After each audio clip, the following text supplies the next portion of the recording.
혹시 이런 경험 있으신가요? 좋은 마음으로 한 말인데 며느리 표정이 굳어지고 아들은 왜 그런 말을 하냐며 섭섭해하고 내 마음은 그런 게 아니었는데 왜 이렇게 될까 싶으셨던 적 말입니다. 사실 저도 그랬습니다. 며느리를 진짜 딸처럼 생각하고 좋은 마음으로 한 말들이 오히려 상처가 되고 벽을 만들더라고요. 그래서 깨달았습니다. 마음이 좋다고 해서 무엇이든 말해도 되는 건 아니구나. 며느리와의 관계에도 지켜야 할 선이 있구나 하고 말이에요. 여러분도 혹시 비슷한 고민 있으시죠? 며느리와 좋은 관계를 유지하고 싶은데 어떤 말은 해도 되고 어떤 말은 안 되는지 그 경계선이 애매하실 겁니다. 그래서 오늘은 30년 넘게 시어머니로 살아오면서 또 수많은 가족들의 이야기를 들어오면서 정리한 며느리에게 절대 해서는 안 될 말 5가지를 여러분과 나누고 싶습니다. 이 영상 끝까지 보시면 며느리와의 관계에서 불필요한 오해나 상처를 줄이고 정말로 가족 같은 따뜻한 관계를 만들어 가실 수 있을 거예요. 그런데 영상 시작하기 전에 잠깐만요.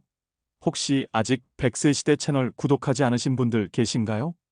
100세 시대 채널에서는 이런 가족 관계의 고민부터 시작해서 건강한 노후 생활, 부부관계 개선, 자녀와의 소통법까지 우리 세대가 꼭 알아야 할 실용적인 정보들을 매주 업데이트해드리고 있어요. 특히 며느리, 사위와의 관계 개선에 대한 영상들이 정말 도움이 많이 된다는 댓글들을 자주 받고 있답니다. 구독, 좋아요 부탁드립니다. 자, 그럼 첫 번째로 절대 해서는 안 될 말부터 말씀드리겠습니다. 첫 번째는 옷이 왜 그 모양이니? 머리가 왜 그래? 등 외모 관련 지적입니다. 이 부분은 정말 조심스럽게 다뤄야 할 주제예요. 시어머니 입장에서는 며느리가 더 단정해 보였으면 하는 마음에서 나오는 말이지만 며느리에게는 정말 큰 상처가 될 수 있거든요. 옷이 왜 그 모양이니? 머리가 왜 그렇게 부스스해? 그런 옷 입고 나가기 부끄럽지 않아? 우리 아들한테 창피하게 왜 그래? 이런 말들 한 번쯤은 해보셨을 거예요. 정말 좋은 마음에서 나온 말이라는 거 저도 알아요. 하지만 외모에 대한 지적은 그 어떤 관계에서도 조심스러워야 하는 부분이에요. 특히 며느리에게는 더욱 그래요. 왜냐하면 며느리 입장에서는 시어머니가 나의 모든 것을 품평하고 있구나. 내 스타일까지 간섭받아야 하나라는 생각이 들 수밖에 없거든요. 더군다나 요즘 젊은 세대들은 패션이나 헤어스타일에 대한 감각이 기성세대와 많이 달라요. 시어머니 눈에는 이상해 보일 수 있지만 그들만의 스타일이 있는 거죠. 그런데 시어머니가 그런 스타일을 부정적으로 평가한다면 며느리는 시어머니는 나를 이상한 사람으로 보는구나라는 생각을 하게 되는 거예요. 실제로 이런 경우가 있었어요. 한 며느리가 평소에 캐주얼한 옷을 즐겨 입었는데 시어머니가 옷이 왜 그 모양이니? 며느리가 그런 걸 입고 다니면 우리 체면이 서겠어? 라고 말씀하셨대요. 그 며느리는 그 말을 듣고 정말 큰 충격을 받았어요. 자신의 패션 스타일이 시댁의 체면을 깎는다는 말을 들으니까 자존감이 많이 상했던 거죠.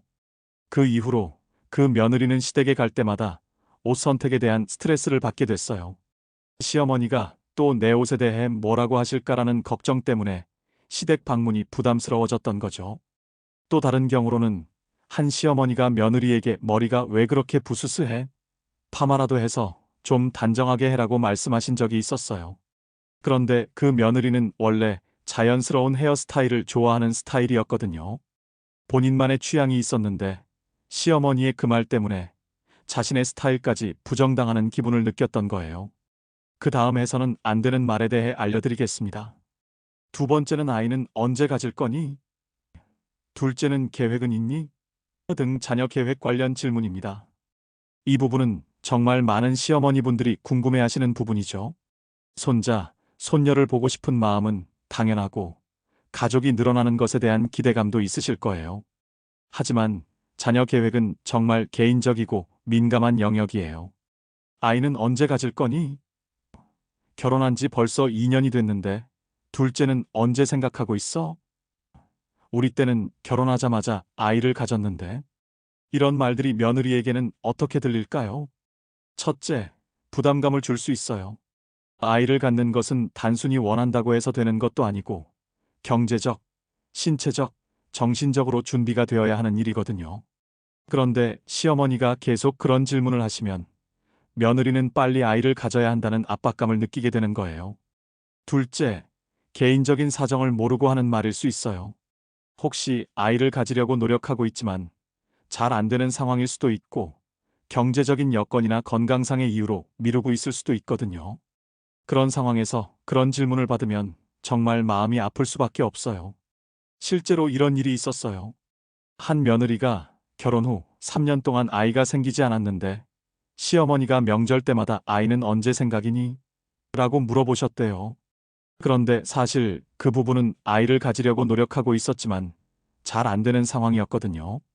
그 며느리는 시어머니의 그 질문을 들을 때마다 정말 마음이 아팠다고 해요. 시어머니는 내가 일부러 아이를 안 가지는 줄 아시는구나. 나도 간절한데 이런 질문을 받으니까 더 스트레스 받는다고 하시더라고요. 그리고 이런 질문들은 며느리로 하여금 시댁을 피하게 만들기도 해요.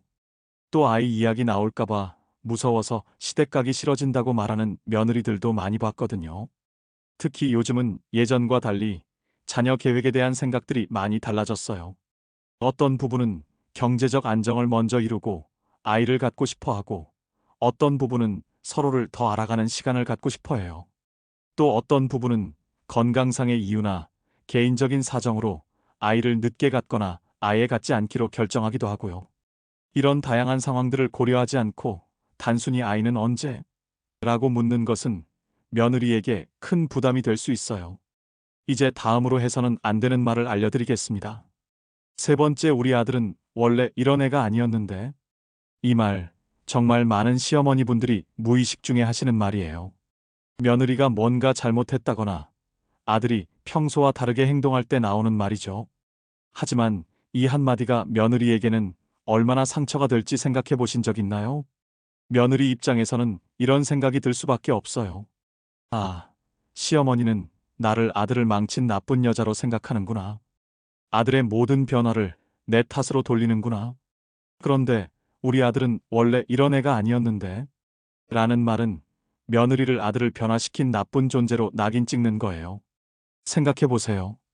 아들이 결혼 전과 후가 다른 건 당연한 거 아닌가요? 결혼이라는 건 한 사람의 인생에서 가장 큰 변화 중 하나거든요. 책임감도 생기고 우선순위도 바뀌고 생활 패턴도 달라지죠. 예를 들어서 아들이 예전에는 어머니께 자주 안부 전화를 드렸는데 결혼 후에 횟수가 줄었다고 해봅시다. 그럼 시어머니 입장에서는 섭섭하죠. 그래서 우리 아들은 원래 효자였는데 결혼하고 나서 변했어라고 말하게 되는 거예요. 하지만 며느리 입장에서는 어떨까요? 아, 시어머니는 내가 남편을 나쁘게 변화시켰다고 생각하는구나. 내가 시어머니와 남편 사이를 갈라놓는 나쁜 여자구나 라고 받아들이게 되는 거죠. 이런 상황이 반복되면 며느리는 점점 위축되고 시어머니에 대한 거리감을 느끼게 됩니다. 그리고 결국에는 아들까지 엄마와 아내 사이에서 힘들어하게 되는 거예요. 실제로 제가 상담했던 한 가정의 이야기를 들려드릴게요. 한 어머니가 계셨는데 아들이 결혼 전에는 매일 퇴근하고 집에 와서 어머니와 저녁을 함께 먹었대요. 그런데 결혼하고 나서는 일주일에 한두 번 정도만 오게 된 거죠. 당연한 일인데 그 어머니는 며느리 앞에서 계속 우리 아들은 원래 매일 와서 밥 먹었는데 요즘은 왜 이래라고 말씀하셨대요. 며느리는 처음에는 참았지만 그런 말을 들을 때마다 마음이 상했죠. 내가 남편을 어머니로부터 떼어놓은 나쁜 사람 취급을 받는구나라는 생각이 들었던 거예요. 결국 그 며느리는 시댁 방문을 점점 꺼리게 됐고 아들은 어머니와 아내 사이에서 스트레스를 받게 됐습니다. 그런데 정말 아들이 나빠진 걸까요? 아니에요. 그냥 결혼이라는 새로운 단계로 접어들면서 자연스럽게 변화한 거예요. 이제 아내와 함께 새로운 가정을 꾸려가야 할 책임이 생긴 거죠. 이런 변화를 며느리 탓으로 돌리면 가족 관계만 악화될 뿐이에요. 그럼 어떻게 말해야 할까요? 우리 아들도 이제 어른이 됐구나. 결혼해서 책임감이 더 생긴 것 같아. 너희 둘이 잘 맞춰가는 모습이 보기 좋다. 이런 식으로 긍정적으로 표현하는 게 좋아요. 아들의 변화를 며느리의 잘못이 아니라 자연스러운 성장 과정으로 받아들이고 인정해주는 거죠. 그럼 이제 네 번째로 절대 해서는 안 될 말을 말씀드리겠습니다. 아이 교육은 이렇게 해야 해. 우리 때는 이렇게 키웠는데 등자녀 양육 방식에 대한 지적입니다. 손자, 손녀가 생기면 시어머니로서는 정말 기쁘고 좋은 할머니가 되고 싶은 마음이 크시죠? 그리고 오랜 경험으로 축적된 육아 노하우도 있으실 거고요. 하지만 자녀 양육에 대한 지적이나 간섭은 정말 조심스럽게 접근해야 하는 부분이에요. 아이가 우니까 바로 안아주면 안 돼. 이유식은 이렇게 해줘야 해. 우리 때는 밤에 울어도 그냥 놔뒀는데 아이를 너무 응석바지로 키우는 것 같아. 학원은 이런 걸 보내야 해. 이런 말들 해보신 적 있으시죠? 시어머니 입장에서는 손자, 손녀를 더 잘 키우고 싶은 마음, 며느리에게 도움을 주고 싶은 마음에서 나오는 말들이에요. 하지만 며느리 입장에서는 어떨까요? 첫째, 자신의 육아 방식이 부정당하는 느낌을 받을 수 있어요. 요즘 젊은 부모들은 나름대로 육아서도 보고 인터넷으로 정보도 찾아보고 소아과 의사와도 상담하면서 최선의 방법을 찾으려고 노력해요. 그런데 시어머니가 그건 아니야, 이렇게 해야 해라고 말씀하시면 자신의 노력과 판단이 무시당하는 기분을 느끼게 되는 거죠. 둘째, 육아에 대한 주도권을 침해받는다고 느낄 수 있어요. 아이의 엄마는 며느리인데 시어머니가 계속 육아 방식에 대해 지적하시면 내가 엄마인데 내 아이도 내 맘대로 키울 수 없나라는 생각이 들 수밖에 없어요. 실제로 이런 일이 있었어요. 한 며느리가 아이가 밤에 울 때 바로 안아서 달래주는 방식으로 육아를 하고 있었는데 시어머니가 그렇게 하면 아이가 버릇 없어진다. 우리 때는 울어도 그냥 놔뒀다고 말씀하셨대요. 그 며느리는 육아서를 읽고 소아과 상담도 받아서 자신만의 육아 철학을 세웠던 건데 시어머니의 그 말 때문에 자신의 방식이 틀렸나 하는 의구심이 들었다고 해요. 그리고 무엇보다 시어머니는 내 육아 방식을 인정하지 않는구나라는 섭섭함을 느꼈던 거죠. 또 다른 경우로는 아이가 좀 더 컸을 때 학원이나 교육 방침에 대해서도 시어머니가 간섭하는 경우가 있어요. 영어 학원은 꼭 보내야 해. 피아노는 어릴 때부터 시켜야 해. 이런 식으로 말이죠. 부모로서는 아이의 성향도 고려하고 경제적 여건도 생각해서 교육 계획을 세우는 건데 시어머니가 자꾸 다른 방향으로 제안하시면 부담스러울 수밖에 없어요. 자, 그럼 마지막으로 절대 해서는 안 될 말을 말씀드리겠습니다. 다른 집 며느리와의 비교입니다. 이 말도 정말 많이 들어보셨을 거예요. 옆집 며느리는 시어머니 생신 때마다 한복을 맞춰드리던데, 친구 며느리는 매주 안부 전화를 드리던데, 사촌 며느리는 명절 준비를 혼자 다 하던데.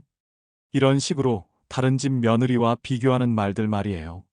시어머니 입장에서는 단순히 이런 것도 있구나 하는 마음으로 말하는 건데, 며느리에게는 어떻게 들릴까요? 시어머니는 나를 다른 며느리들보다 못한 사람으로 생각하는구나. 내가 하는 건 인정받지 못하고 항상 부족하다고 여기는구나라는 생각이 들 수밖에 없어요. 여러분도 한번 생각해 보세요.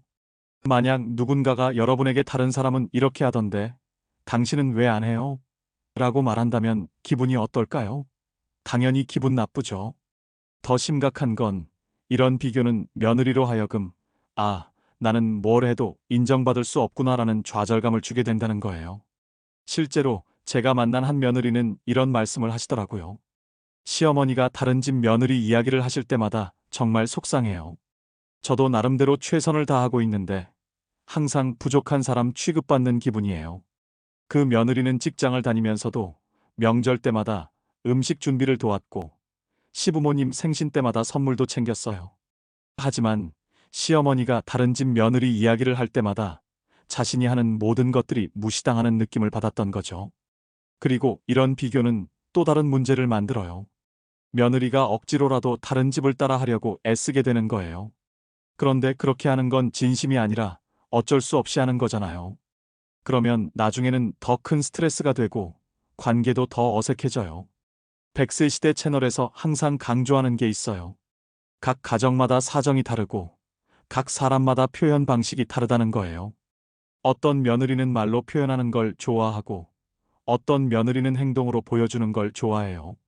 어떤 며느리는 자주 연락드리는 게 예의라고 생각하고 어떤 며느리는 너무 자주 연락드리면 부담스러워 하실까봐 조심스러워해요. 그런데 이런 다양성을 인정하지 않고 다른 집 며느리와 비교만 한다면 우리 며느리의 좋은 점들을 놓치게 되는 거예요. 자, 지금까지 며느리에게 절대 해서는 안 될 말들에 대해 이야기해봤어요. 정리해보면 이 5가지입니다. 첫 번째, 옷이 왜 그 모양이니? 같은 외모나 스타일에 대한 직접적인 지적. 두 번째, 아이는 언제 가질 거니? 같은 자녀 계획에 대한 부담스러운 질문. 세 번째, 우리 아들은 원래 이런 애가 아니었는데. 같은 아들의 변화를 며느리 탓으로 돌리는 말. 네 번째, 다른 집 며느리는 그런데. 같은 다른 집과의 비교. 다섯 번째, 아이 교육은 이렇게 해야 해 같은 육아 방식에 대한 일방적인 지적. 이 모든 말들의 공통점이 뭔지 아시겠어요? 바로 며느리를 독립적인 성인으로 인정하지 않고 시어머니의 기준에 맞춰야 하는 존재로 보는 시각에서 나온다는 거예요. 하지만 며느리도 하나의 독립된 인격체예요. 자신만의 가치관과 취향, 그리고 살아온 방식이 있는 거죠. 그걸 인정하고 존중해 줄 때 진정한 가족이 될 수 있어요. 물론 시어머니로서 좋은 마음에서 하시는 말들이라는 거 저도 충분히 이해해요. 며느리가 더 잘 됐으면 하고 가족이 화목했으면 하는 마음에서 나오는 말들이니까요. 하지만 좋은 마음이라고 해서 무엇이든 말해도 되는 건 아니에요. 때로는 말하지 않는 것이 더 큰 사랑일 수도 있거든요. 대신 이런 말들을 해보세요. 고마워. 내가 있어서 우리 가족이 더 따뜻해진 것 같아. 내 방식이 참 좋은 것 같아. 너희 둘이 잘 맞춰가는 모습이 보기 좋다.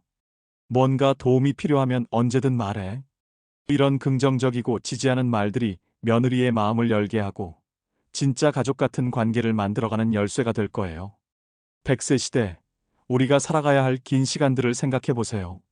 며느리와의 관계가 좋아야 가족 전체가 행복해지고 나중에 우리가 더 나이 들었을 때도 서로 의지하며 살 수 있을 거예요. 오늘 이 영상이 여러분의 며느리와의 관계 개선에 조금이라도 도움이 되었으면 좋겠습니다. 구독과 좋아요, 그리고 댓글로 여러분의 경험이나 생각도 나눠주세요.